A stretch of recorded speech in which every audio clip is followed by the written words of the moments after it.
आज की इस कहानी में हम उन सबसे आसान और सबसे असरदार तरीकों के बारे में बात करेंगे जिनसे आप अपने घर पर रहकर बिना किसी दवा के अपना पेट साफ बड़ी आसानी से कर सकते हैं। इसके बाद हम आपको भोजन के 3 नियमों के बारे में भी बताएंगे, इसलिए को पूरा वीडियो देखो। किसी गांव में रामू नाम का व्यक्ति रहता था। वह अपने पेट को लेकर बहुत ही ज्यादा परेशान रहता था। वह एक दिन एक महात्मा के पास जाता है, क्योंकि वह महात्मा आयुर्वेद के बड़े ज्ञानी थे। रामू महात्मा से प्रणाम करता है और कहता है, हे मुनिवर, मैं अपने पेट को लेकर बहुत ज्यादा परेशान हूँ। मेरे पेट में दिन प्रतिदिन समस्याएं उत्पन्न होती जा रही है। मेरा अच्छे से पेट साफ नहीं हो पाता है। मेरे पेट में बहुत ज्यादा जलन और दर्द होने लगता है। इसके अलावा मुझे मल त्याग करने में भी बहुत ज्यादा होती है। अगर मैं संक्षेप में कहूँ तो मेरे पेट की पाचन क्रिया समय से पहले ही मेरा साथ देना छोड़ रही है। हे मुनिवर, कृपया आप मुझे कोई ऐसा समाधान बताइए जिससे मैं अपना पेट आसानी से साफ कर सकूं और पेट की इन सभी समस्याओं से हमेशा हमेशा के लिए निजात पा सकूं। पहले तो उस महात्मा ने रामू की सभी बातों को ध्यानपूर्वक सुना और फिर कहा, हमारे आयुर्वेद के सिद्धांत के अनुसार जितना समय आपको पेशाब यानी कि टॉयलेट करने में लगता है, उतना ही समय पेट साफ होने में लगना चाहिए, तभी आप स्वस्थ हैं। लेकिन बहुत सारे लोग टॉयलेट में बहुत देर तक बैठे रहते हैं, मोबाइल चलाते रहते हैं, न्यूज़पेपर पढ़ते रहते हैं, लेकिन उसके बावजूद उनका पेट साफ ठीक से नहीं हो पाता और इसी कारण से उनके मन का संतुलन पूरे दिन बिगड़ा रहता है।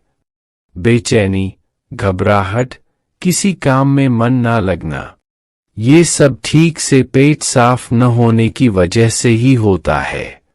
जब भी आप अपनी किसी भी बीमारी का इलाज आयुर्वेदिक पद्धति के अनुसार करवाते हैं, तो सबसे पहले आपके पेट की सफाई की जाती है। यह अपने आप में पूरा इलाज नहीं है, लेकिन यह शरीर के सुधार के लिए बुनियादी वातावरण पैदा करता है। कोई भी दवा तभी ठीक प्रकार से काम करेगी जब आपका पेट साफ होगा, वरना तो आप कितनी भी दवाइयां ले, कितना भी इलाज कराएं, कोई फर्क नहीं पड़ने वाला। शरीर हमें संकेत भेजता रहता है कि हमारा पेट साहब ठीक से नहीं हो पा रहा है, जैसे कि पसीने में से दुर्गंध या मुंह में से दुर्गंध। अगर वहां से दुर्गंध आ रही है तो हमें समझ जाना चाहिए कि हमारा पेट ठीक से साफ नहीं हो पा रहा है और हमें इसका हल ढूंढना होगा। ठीक से नींद न आना, मानसिक समस्याएं, ये सारी चीजें पेट साफ न होने के कारण ही पैदा होती है। फिर रामू ने कहा कि महात्मन, हमें अपना पेट साफ कैसे करना है। महात्मा ने कहा, आज मैं आपको पेट साफ करने के लिए कुछ प्रभावी आयुर्वेदिक जड़ी बूटियों और तरीकों के बारे में बताऊंगा। ये जड़ी बूटियां आपको कब्ज से भी छुटकारा दिलाने में मदद करेंगी। महात्मा की इन्हीं बातों को सुनकर रामू बहुत ज्यादा उत्साहित हो जाता है और कहता है, महात्मन, कृपया आप मुझे उन सभी तरीकों के बारे में जानकारी दो जिससे मैं अपना पेट हमेशा के लिए स्वस्थ और साफ रख सकूं। पेट साफ करने के आयुर्वेदिक तरीके। पहला तरीका। इसके बाद महात्मा पहला तरीका बताते हुए कहते हैं, सबसे पहले हमें ये समझना चाहिए कि आज के समय में हमारी दिनचर्या और हमारा खान पान पूरी तरह से बदल चुका है और उसी बदलाव की वजह से हमारे शरीर में नाना प्रकार की बीमारियां पैदा होती है और हमारा पेट भी ठीक से साफ नहीं हो पाता। उदाहरण के लिए आज के समय में ज्यादातर लोग फ्रीज का पानी पीते हैं, जो कि बहुत ठंडा होता है। और जितना ठंडा पानी आप पिएंगे, आपके पेट में जमा गंदगी उतनी ही सख्त होती जाएगी और इसी कारण से कब्ज जैसी बीमारियां पैदा होती है। अगर पानी को गर्म करके गुनगुना करके पिया जाए तो पेट की गंदगी बड़ी आसानी से बाहर आ पाएगी।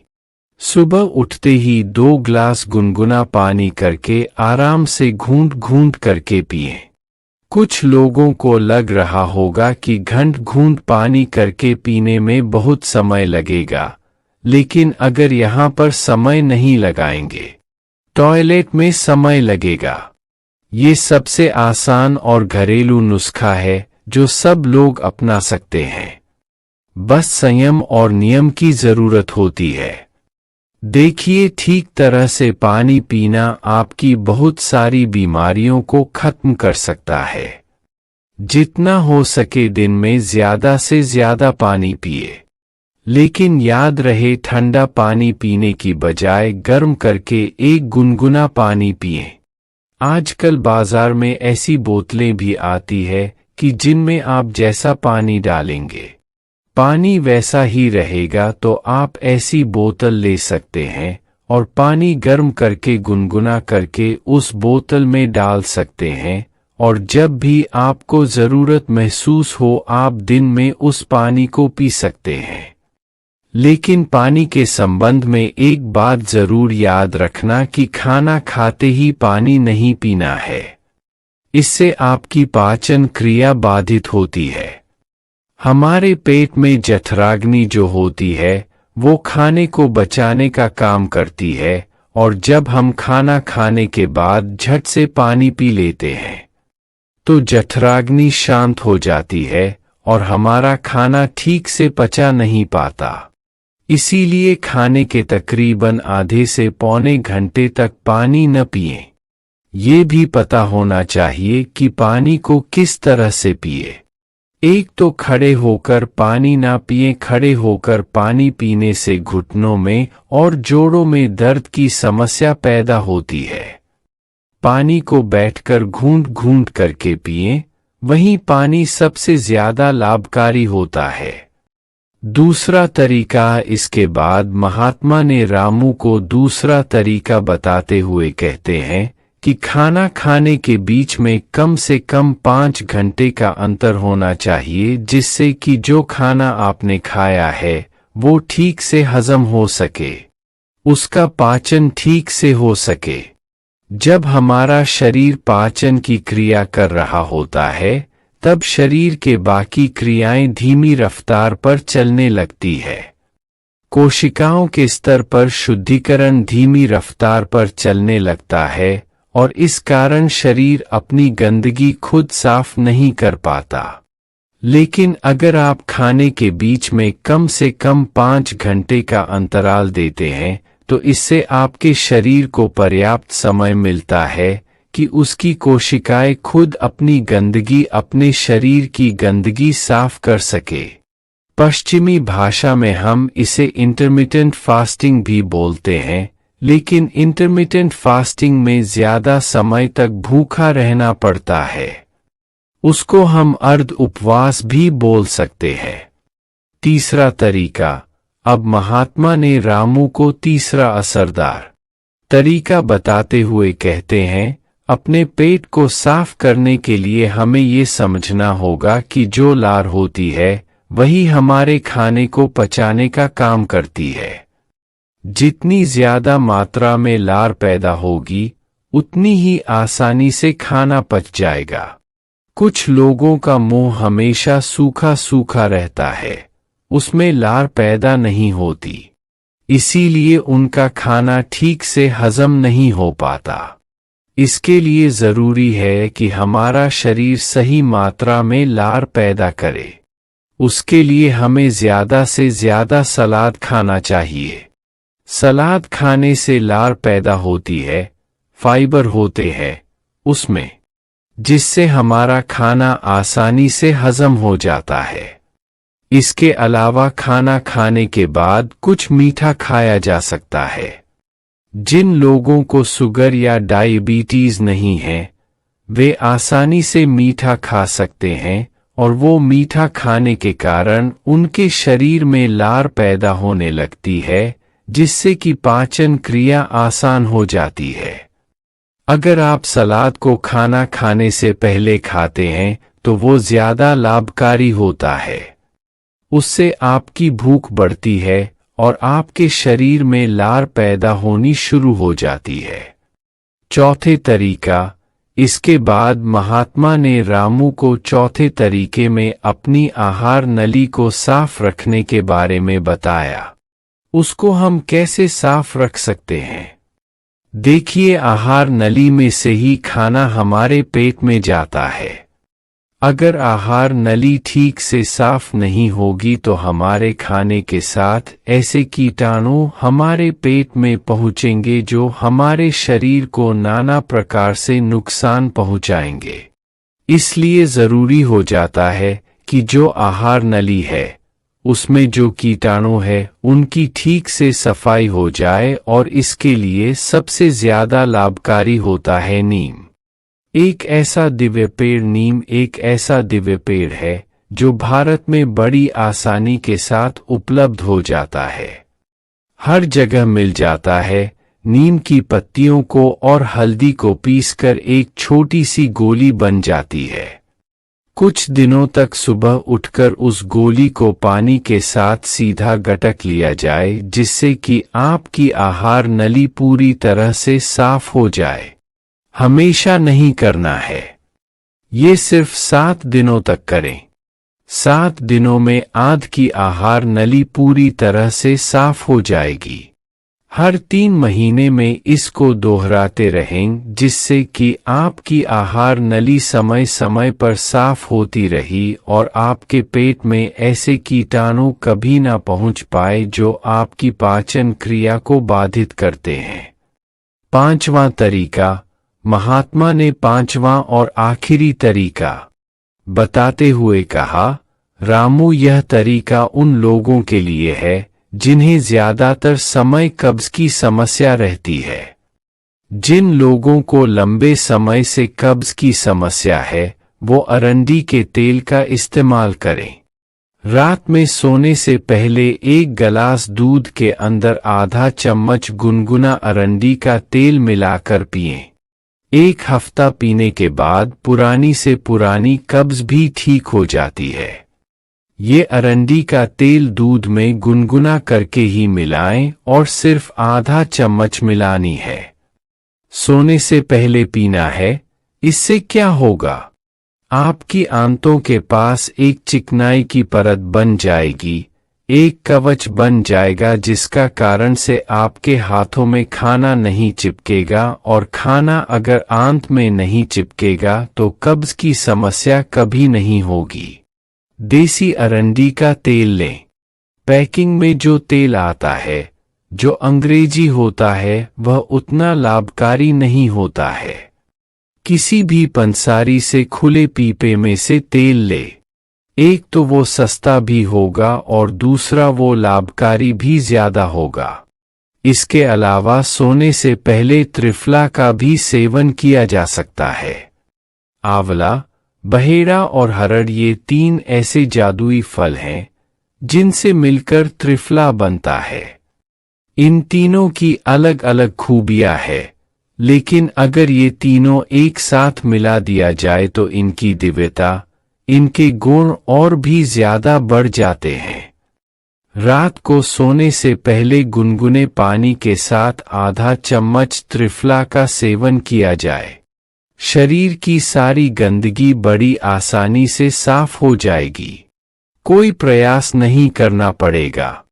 कोई जोर जबरदस्ती करने की आवश्यकता ही नहीं रहेगी। तो ये कुछ आसान से घरेलू उपाय थे जिनको अपनाकर कोई भी अपने शरीर को स्वस्थ रख सकता है, अपने पेट की ठीक से सफाई कर सकता है।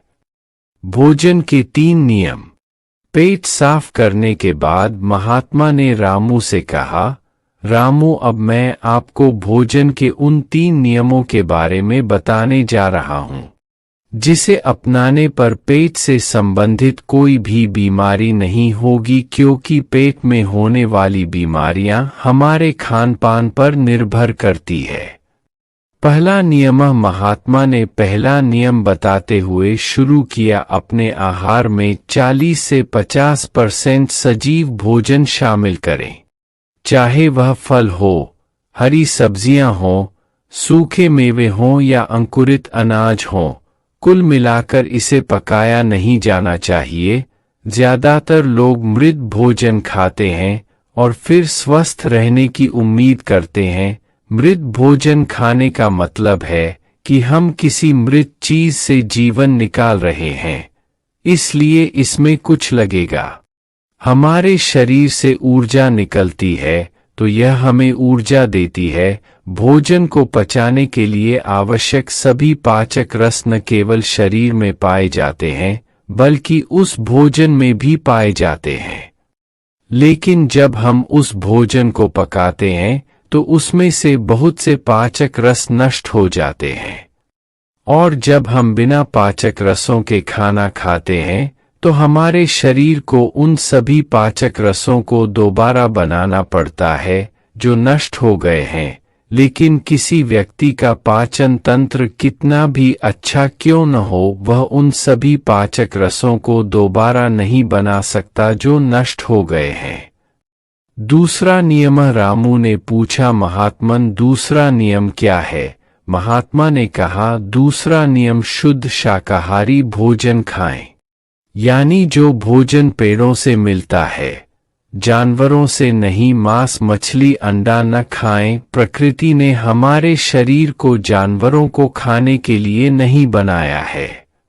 तीसरा नियम। महात्मा ने तीसरे नियम बताया कि बासी भोजन या लंबे समय तक रखा हुआ भोजन नहीं करना चाहिए।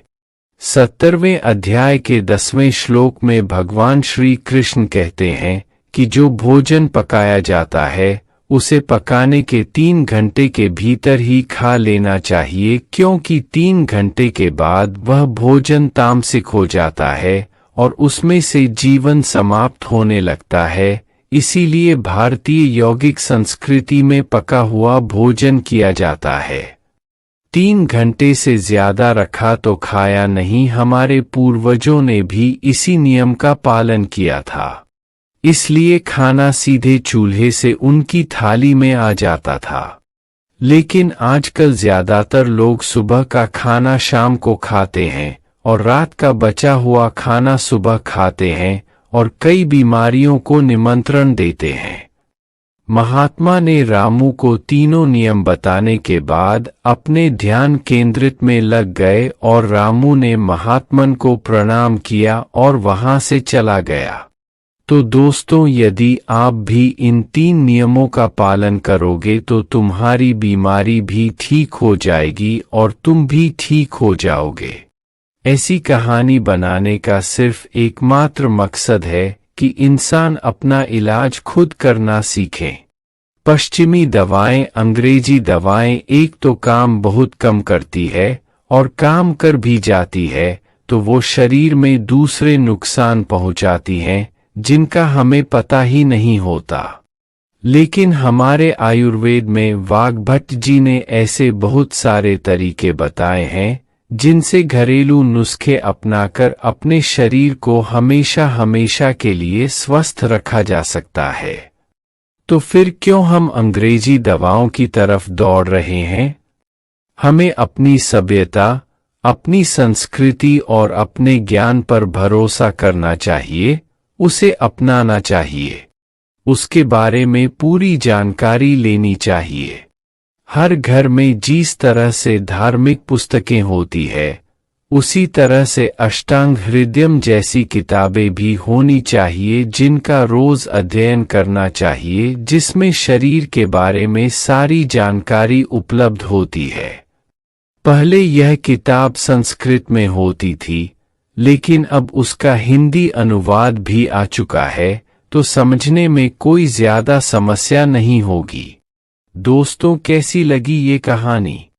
आपको अगर अच्छी लगी या सहायक लगी तो अपने दोस्तों, संबंधियों के साथ इसको जरूर शेयर करें।